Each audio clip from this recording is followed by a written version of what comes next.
Salam buat kita saudara-saudari sekalian. Horas Mahadita Saluhutna. Hari ini kita akan merenungkan firman Tuhan dari Galatia 6 ayat 7 sampai 10. Mari Bapak Ibu saudara-saudari kita buka Alkitab kita. Kita baca di dalam diri kita masing-masing. Saya akan bacakan dari sini. Galatia 6 ayat 7 sampai 10. Demikian firman Allah.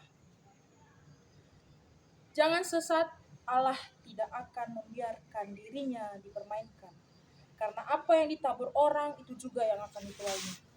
Sebab barang siapa menabur dalam dagingnya, ia akan menuai kebinasaan dari dagingnya.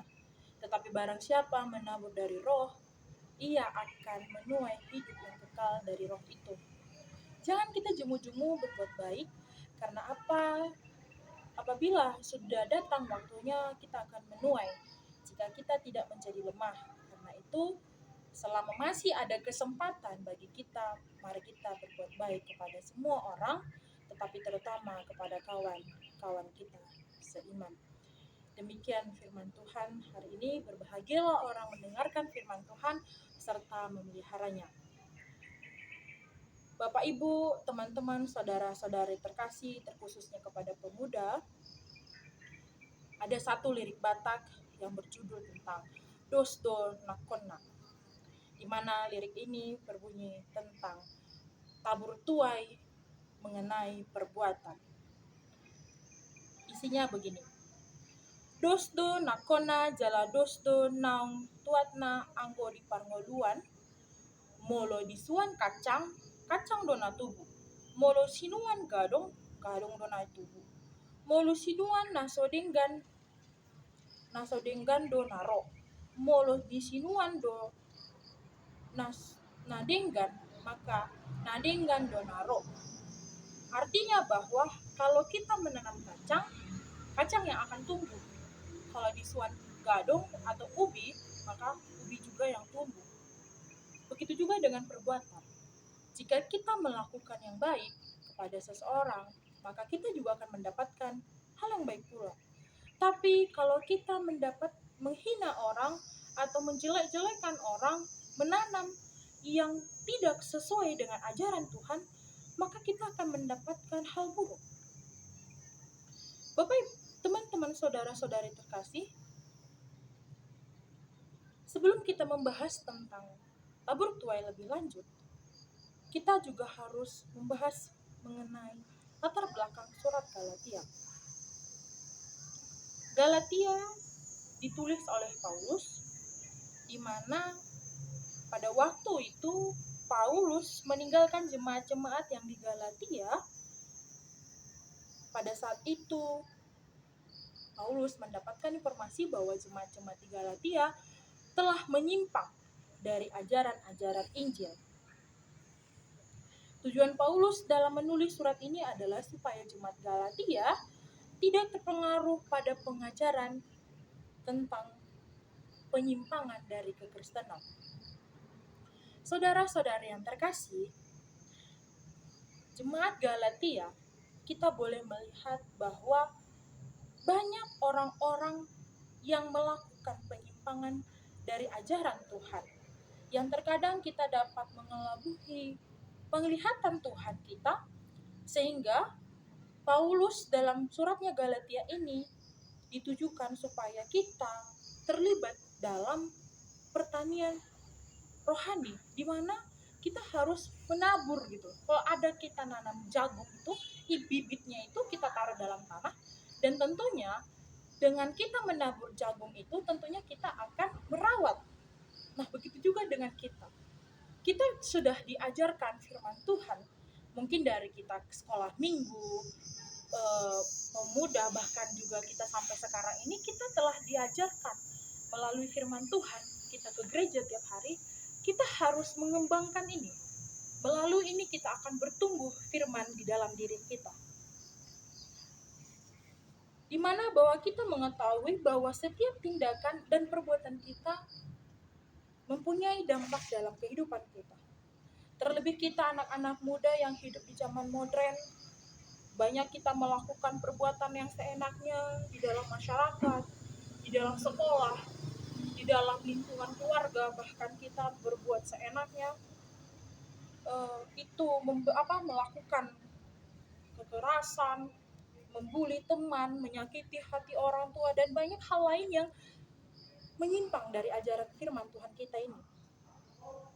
Teman-teman semua sekalian, kita tahu bahwa apa yang kita lakukan di kehidupan kita ini, kita akan mendapatkan juga hasilnya, gitu. Sama halnya dengan kita belajar. Kalau kita belajar dengan sungguh-sungguh, tentu kita akan mendapatkan nilai yang baik. Sama juga dengan kehidupan. Apabila kita menjalani kehidupan ini dengan baik, dengan sungguh-sungguh, dengan penuh pengajaran dari iman Tuhan kita itu, maka kita akan mendapatkan pengharapan yang dijanjikan Tuhan pada kita. Saudara-saudara yang terkasih, di renungan kita saat ini adalah mengenai perbuatan kita yang kita lakukan dalam hidup kita ini. Melakukan tindakan yang baik, tentunya kita juga mendapatkan hal baik. Sama hal yang diajarkan Paulus dalam ayatnya ke-9, yang dimana kita dituntut untuk selalu melakukan perbuatan baik dan akan mendapatkan hasil yang baik. Kesempatan yang ada dalam hidup kita melakukan perbuatan baik ada banyak sekali. Di setiap saat kita mempunyai kesempatan baik untuk berbuat dan melakukan sesuai dengan perintah Allah. Terlebih untuk sesama dan saling mengasihi sesama. Kita dituntut untuk membantu sesama kita dulu. Jangan membantu orang yang jauh. Istilahnya gini, kita punya tetangga sakit tapi kita menolong orang jauh. Gitu loh. Kita harus meluangkan orang keluarga kita mungkin. Jangan kita mementingkan orang yang jauh dari kita dan orang yang terdekat kita hiraukan. Sama dengan kita, ini zaman sekarang ini nih, pemuda ini sekarang, kalau kita punya pacar nih misalnya pacarnya di Salatiga, atau mungkin di Salatiga pacarnya, kitanya ada di Sumatera Utara. Kita menanyakan kabar pacar kita yang di Sumatera Utara, tapi kita tidak menanyakan menanyakan kabar orang di samping kita. Kekasih kita bilang, sayang apa kabar gitu, yang ada di Sumatera Utara, tapi adik kita, bahkan orang tua kita tidak kita tanyakan kabarnya, bahkan orang terdekat kita tidak tanyakan kabarnya. Jadi hari ini di ayat yang ke-10 itu kita dituntut untuk melakukan kebaikan, tapi terlebih dahulu kita melakukannya kepada orang yang di sekitar kita dulu. Jangan jauh-jauh dulu. Jauh boleh, tapi setidaknya kalau ada yang di samping kita, kalau ada yang terdekat kita, kita luangkan, kita utamakan. Pemuda-pemudi yang terkasih, yang beriman ialah pemuda yang menerima hasil dari proses dan usaha yang dijalaninya dengan baik. Generasi muda akan menerima hasil yang baik jika kita memulainya juga dengan baik. Pemuda-pemudi, firman Tuhan diajarkan kita pada hari ini adalah untuk berbuat kebaikan. Maka kita akan mendapatkan pula kebaikan. Ajaran Tuhan sesuai dengan kehidupan kita dan kita juga harus menerimanya. Harus ada timbal balik. Tuhan mengasihi kita, kita juga mengasihi Tuhan. Kita menabur yang baik, maka kita mendapatkan yang baik. Justru sebaliknya, jika kita menaburkan hal buruk, buruk pula yang datang dalam kehidupan kita. Maka kita jalani kehidupan ini dengan sesuai firman dan kasih Tuhan yang diajarkan kepada kita melalui firman hari ini. Semoga firman hari ini menjadikan suatu sumber pengalaman baru dan mengetahui bahwa kita sebagai pemuda harus selalu memberikan kebaikan kepada seseorang, terlebih pada diri sendiri juga, kepada Tuhan, untuk selalu bersukacita di dalam kasih. Amin.